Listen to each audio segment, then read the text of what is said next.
yung zipper niya. Ayan, meron din siya dito.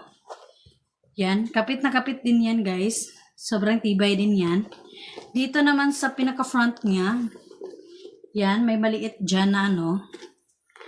And, may isang zipper na mabibigat pa yung nilalagay niya. Matibay pa rin siya, yan o. Walang punit ni isa. So, hindi ko na ata mabilang kung pangilan na akong naglalaban nito. Pero so far naman, maganda pang nilalabhan.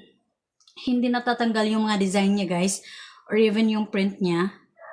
Sobrang kapal pa ng bag na to. So, hindi siya basta-basta na pupunit. So, ayan.